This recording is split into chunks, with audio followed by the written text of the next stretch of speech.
York City. You're watching the CW11 Morning News. Well, falling in public, not remembering someone's name, we all get caught in those embarrassing situations at one time or another. Happens to me a lot. Well, today we're going to ask Gail just how do you handle it? So please welcome back motivational strategist and contributing editor to Success Magazine, Gail Casper. Thanks for coming in today. It's good to see you, Steve. All right, so Gail, we saw it this past weekend. Yes. Miss USA made a less than graceful walk across the stage. Yes. It's also happened to Carmen Electra when she was in a fashion show. Yeah. How do you recover from an embarrassing moment like that? Well, I think what's important is that if you fall, you get up just as they did, you brush yourself off, you smile, and you keep going. It's the confidence that you have in yourself that's going to make all the difference in the world. You need to be able to laugh at yourself.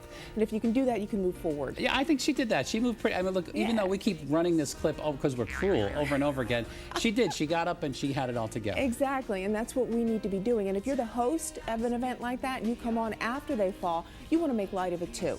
If you get nervous about it, they're going to be nervous about it. Okay, now since I'm like this tall, my mother's always told me if you don't have anything nice to say about someone, don't say anything at all. But unfortunately, this happens sometimes. Take a look at this, folks.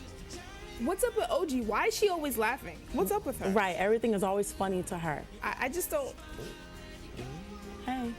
Hey. Right?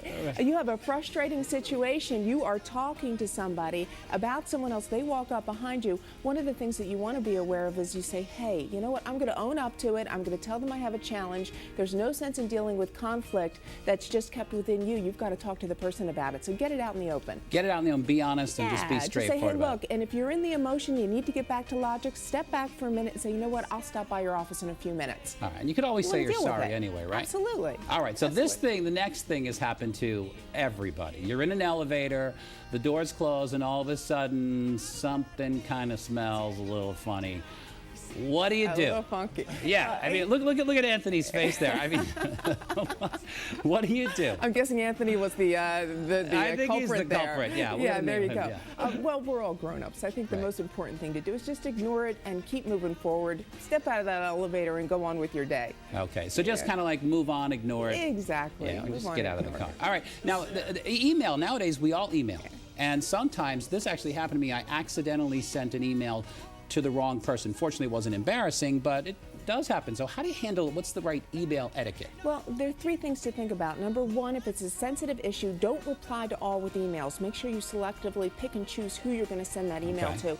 And the other thing is don't use profanity, any type of inappropriate jokes, and also don't complain about people in emails. Now, if you follow those rules and you accidentally send something to somebody, it's really simple to send that follow-up email and just say, hey, you know what? You got this in error. Sorry, disregard it. Right, but the other thing too is like you can write something, but in words it has different meanings depending on how you say it. Yeah, well, there's little techniques you got to learn there to make sure that the body language comes through with the words. That's right. The tip. Because it doesn't come through with the text. No. All right, so my big problem is forgetting people's names all the time. So what do you do if you can't remember somebody's name and you know the person, you just blank?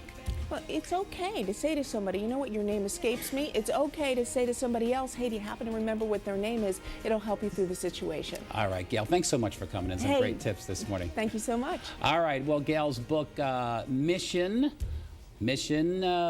Possible 10 and audio CD programs, Make a Decision and Win, and Likeable You are available through her website. And look for the kickoff of the Ask Gail column in Success Magazine on newsstands August 21st. Still to come on the Morning News.